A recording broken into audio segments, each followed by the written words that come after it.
छठ पर्व भारत के सबसे प्राचीन और महत्वपूर्ण पर्वों में से एक है, जिसे विशेष रूप से बिहार, झारखंड, उत्तर प्रदेश और नेपाल के कुछ हिस्सों में बड़े उत्साह और श्रद्धा के साथ मनाया जाता है। यह पर्व सूर्य देवता और छठी मैया की पूजा के लिए जाना जाता है, जिनसे लोग संतान, स्वास्थ्य, सुख समृद्धि और परिवार के कल्याण की प्रार्थना करते हैं। इस पर्व की गहरी धार्मिक और सांस्कृतिक मान्यता है और इसे मुख्यतः स्त्रियां अपनी संतान और परिवार की भलाई के लिए उपवास और पूजा के रूप में करती हैं। छठ पूजा की शुरुआत का संबंध वैदिक काल से माना जाता है, जब सूर्य देवता की आराधना की जाती थी। छठ पूजा में सूर्य देव और उनकी बहन छठी मैया को समर्पित यह पर्व जीवन में खुशियों, सुख शांति, समृद्धि और संतानों की प्राप्ति का प्रतीक है। इस पूजा का उद्देश्य सिर्फ धार्मिक आस्था तक सीमित नहीं है, बल्कि यह मानव और प्रकृति के बीच के संबंध को भी उजागर करता है। सूर्य देव को जीवन का मूल स्रोत माना जाता है और उनकी पूजा करने से जीवन में शक्ति, ऊर्जा और समृद्धि आती है। छठ पर्व से जुड़ी कई पौराणिक कहानियां हैं। इन कहानियों में सबसे प्रसिद्ध महाभारत काल से जुड़ी हुई है। जब पांडवों को अपना राजपाट खोना पड़ा था, तब द्रौपदी ने छठ व्रत किया था और सूर्य देवता से प्रार्थना की थी कि उन्हें उनका खोया हुआ राज्य वापस मिल जाए। द्रौपदी की भक्ति और समर्पण से प्रसन्न होकर सूर्य देव ने उन्हें आशीर्वाद दिया और पांडवों को उनका राज्य वापस मिला।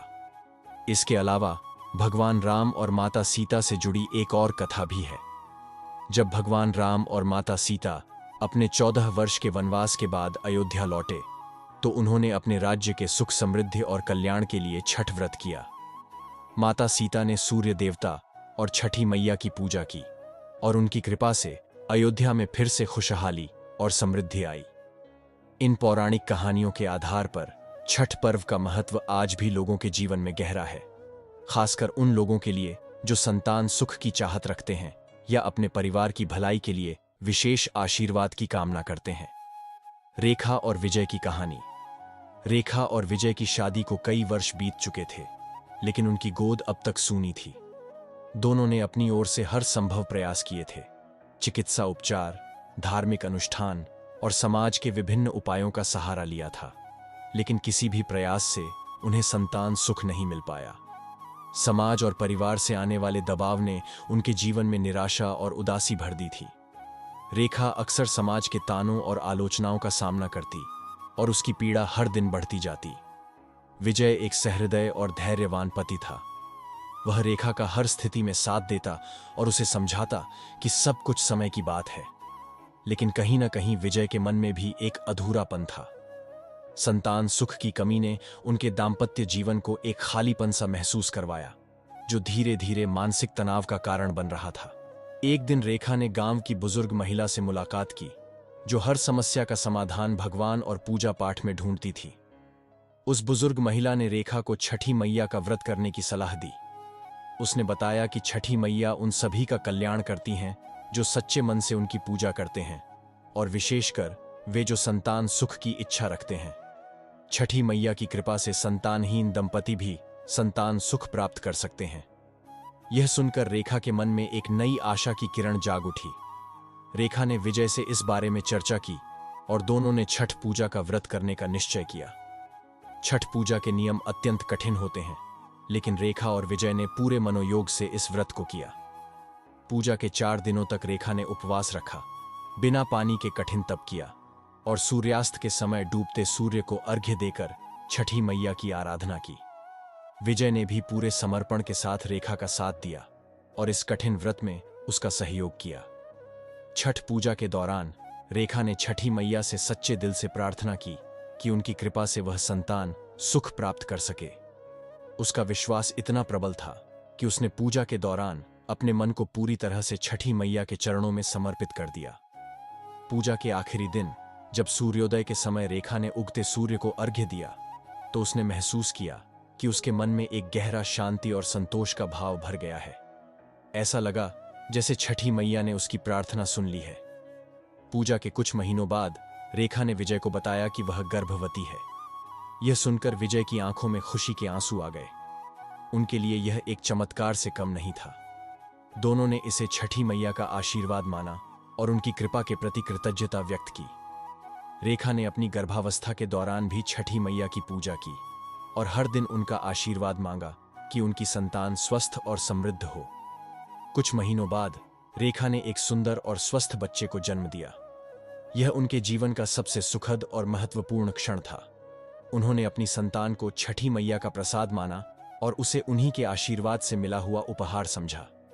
विजय और रेखा ने अपने बच्चे का नाम सूर्यांश रखा, जो सूर्य देवता और छठी मैया के प्रति उनकी आस्था और समर्पण का प्रतीक था। रेखा और विजय की कहानी सिर्फ संतान सुख तक ही सीमित नहीं रही। छठ पूजा करने के बाद उनके घर में एक अद्भुत शांति और समृद्धि का वास हुआ। पहले जहां विवाद और मानसिक तनाव उनके जीवन का हिस्सा बन गए थे, वहीं अब उनके घर में प्रेम, सहयोग और आपसी समझ का माहौल बन गया। छठी मैया की कृपा से उनके परिवार में आपसी रिश्तों में मिठास और सामंजस्य बढ़ने लगा। विजय का व्यापार, जो पहले संघर्षों से भरा हुआ था, अब तेजी से आगे बढ़ने लगा। आर्थिक स्थिति में भी सुधार आया और उनके जीवन में खुशहाली ने दस्तक दी। यह सब उन्होंने छठी मैया की कृपा का परिणाम माना। रेखा और विजय ने यह महसूस किया कि छठ पूजा करने से उनके जीवन के हर क्षेत्र में सकारात्मक बदलाव आए हैं। छठ पूजा केवल धार्मिक दृष्टिकोण से महत्वपूर्ण नहीं है, बल्कि इसका वैज्ञानिक और आध्यात्मिक महत्व भी है। यह पूजा सूर्य की ऊर्जा और उसके जीवनदायिनी गुणों की आराधना के रूप में की जाती है। सूर्य की किरणों में जीवन को संजीवनी प्रदान करने की क्षमता होती है, जो मानव शरीर और मानसिक स्थिति पर गहरा प्रभाव डालती है। जब लोग छठ पूजा के दौरान सूर्य को अर्घ्य देते हैं, तो वे सूर्य की ऊर्जा से अपने शरीर और मन को पुनः सजीव करने का प्रयास करते हैं। इसके अलावा उपवास और कठिन तपस्या करने से मानसिक संतुलन और आत्मनियंत्रण की भावना विकसित होती है। उपवास के दौरान शरीर को विषाक्त पदार्थों से मुक्त करने का प्राकृतिक उपाय होता है, जो स्वास्थ्य के लिए अत्यंत लाभकारी माना जाता है। साथ ही मानसिक एकाग्रता और ईश्वर के प्रति समर्पण से आध्यात्मिक शांति और संतोष की प्राप्ति होती है। छठ पूजा की विधि और नियम। छठ पूजा 4 दिनों तक चलने वाला पर्व है, जिसमें व्रत रखने वाले व्यक्ति को कठिन नियमों का पालन करना होता है। पूजा की शुरुआत कार्तिक शुक्ल चतुर्थी से होती है और कार्तिक शुक्ल सप्तमी तक चलती है। पहला दिन नहाए खाए। छठ पूजा के पहले दिन व्रती नदी या किसी पवित्र जलाशय में स्नान कर शुद्धता का पालन करते हैं। इस दिन व्रत करने वाले व्यक्ति को सात्विक भोजन करना होता है। इस दिन का भोजन पूरी तरह से शुद्ध और शाकाहारी होता है, जिसमें नमक का प्रयोग नहीं किया जाता। दूसरा दिन लोहंडा और खरना। छठ पूजा के दूसरे दिन को खरना कहा जाता है। इस दिन व्रती पूरे दिन निर्जला व्रत रखते हैं, यानी वे न तो खाना खाते हैं और न ही पानी पीते हैं। पूरे दिन उपवास रखने के बाद शाम को व्रती प्रसाद के रूप में भोजन ग्रहण करते हैं। इस प्रसाद को बहुत ही शुद्ध और सात्विक तरीके से तैयार किया जाता है। आमतौर पर प्रसाद में गुड़ और चावल से बना खीर, चपाती और फल होते हैं। इस भोजन को खरना कहा जाता है और यह बहुत पवित्र माना जाता है। व्रती इस भोजन को सूर्य भगवान और छठी मैया को समर्पित करके ग्रहण करते हैं।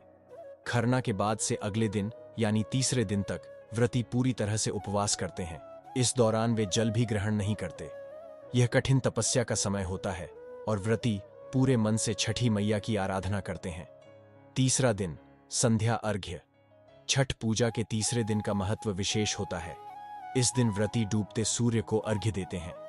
अर्घ्य देने की प्रक्रिया में व्रती नदी, तालाब या किसी जलाशय के किनारे इकट्ठे होते हैं। पूजा के लिए विशेष रूप से तैयार बांस की टोकरी में फल, ठेकुआ, गन्ना, नारियल, दीपक आदि रखा जाता है और इसे जल में खड़े होकर सूर्य देवता को अर्पित किया जाता है। इस अर्घ्य को संध्या अर्घ्य कहा जाता है, जिसमें सूर्य देव को उनके ऊर्जा और जीवनदायिनी गुणों के लिए धन्यवाद दिया जाता है। इस पूजा के समय महिलाएं गीत गाती हैं और छठी मैया की महिमा का गुणगान करती हैं। पूरा वातावरण भक्तिमय और शांति से भरा होता है। संध्या अर्घ्य के बाद व्रती रात भर जागते हैं और छठी मैया की पूजा करते हैं। अपनी संतान और परिवार की खुशहाली के लिए प्रार्थना करते हैं। चौथा दिन उषा अर्घ्य। छठ पूजा का अंतिम दिन उषा अर्घ्य के रूप में जाना जाता है। इस दिन व्रती उगते सूर्य को अर्घ्य देते हैं। जैसे संध्या अर्घ्य में डूबते सूर्य की पूजा की जाती है, वैसे ही उषा अर्घ्य में उगते सूर्य की पूजा की जाती है। इस समय भी व्रती जलाशय में खड़े होकर सूर्य देव को अर्घ्य देते हैं और अपने परिवार की सुख समृद्धि के लिए प्रार्थना करते हैं। उषा अर्घ्य के बाद व्रती अपना व्रत तोड़ते हैं। यह व्रत पारण कहलाता है, जिसमें व्रती और परिवार के सदस्य मिलकर प्रसाद ग्रहण करते हैं। इसके साथ ही छठ पूजा का समापन होता है। रेखा और विजय की छठ पूजा की कहानी इस कठिन तपस्या और श्रद्धा का परिणाम थी। जब रेखा ने छठी मैया के प्रति पूरी श्रद्धा और समर्पण से व्रत रखा, तो उसे अपने जीवन में अद्भुत परिणाम देखने को मिले। जहां एक ओर उन्होंने संतान सुख की प्राप्ति की, वहीं दूसरी ओर उनके परिवार में सुख शांति और समृद्धि का वास हुआ। संध्या अर्घ्य और उषा अर्घ्य के बाद रेखा और विजय ने महसूस किया कि उनके जीवन में न केवल एक नई संतान का आगमन हुआ है, बल्कि उनके घर में मानसिक शांति और सुखद माहौल भी लौट आया है। विजय का व्यवसाय, जो पहले संघर्षों से भरा था, अब तेजी से आगे बढ़ने लगा। आर्थिक रूप से भी वे सशक्त हुए और घर में खुशहाली छा गई। रेखा ने यह अनुभव किया कि छठी मैया की कृपा से न सिर्फ संतान सुख मिला, बल्कि घर में सभी सदस्यों के बीच प्रेम और आपसी समझ भी बढ़ी। जहां पहले वे छोटी छोटी बातों पर तनाव और विवाद का सामना करते थे, अब उनका घर प्रेम और सामंजस्य से भरा हुआ था। छठ पूजा का वैज्ञानिक आधार भी है। इस पूजा में सूर्य को अर्घ्य देने का महत्व है, क्योंकि सूर्य को ऊर्जा और जीवन का स्रोत माना जाता है।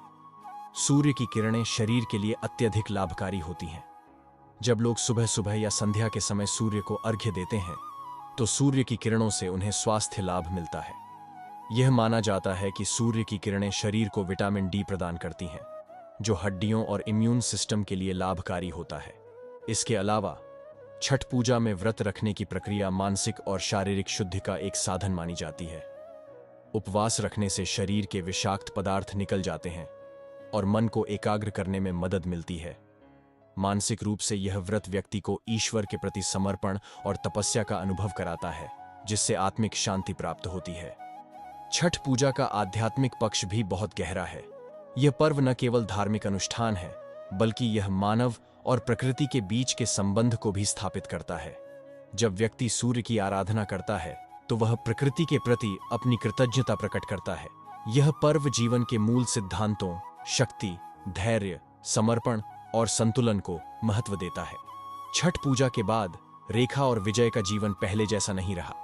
उनकी संतान का आगमन उनके जीवन का सबसे सुखद क्षण था। उन्होंने महसूस किया कि छठी मैया की कृपा से न केवल उन्हें संतान प्राप्ति हुई, बल्कि उनके जीवन के अन्य पहलुओं में भी अद्भुत बदलाव आए। जहां पहले विजय का व्यवसाय संघर्षमय था, वहां अब वह तेजी से उन्नति करने लगा। उनकी आर्थिक स्थिति में भी सुधार हुआ और वे अपने परिवार की आर्थिक जरूरतों को बेहतर तरीके से पूरा करने लगे। विजय और रेखा ने यह समझा कि यह सब छठी मैया की कृपा और उनकी पूजा का फल है। साथ ही उनके घर में रिश्तों में भी सुधार हुआ। पहले जहां छोटी छोटी बातों पर विवाद हो जाते थे, अब वहां प्रेम और समझ का वातावरण बन गया। उनके परिवार के सभी सदस्य एक दूसरे के प्रति अधिक सहिष्णु और समझदार हो गए थे।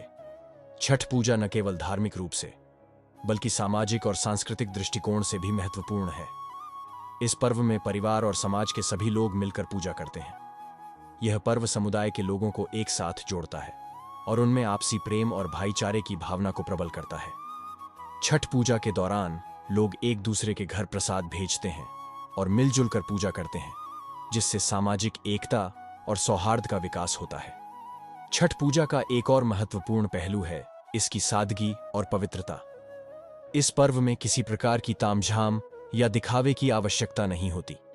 लोग साधारण तरीके से बांस की टोकरी, मिट्टी के दिए और प्राकृतिक चीजों से पूजा करते हैं। यह पर्व प्राकृतिकता और शुद्धता का प्रतीक है, जिसमें बाहरी आडंबर के बजाय आंतरिक श्रद्धा और समर्पण का महत्व है।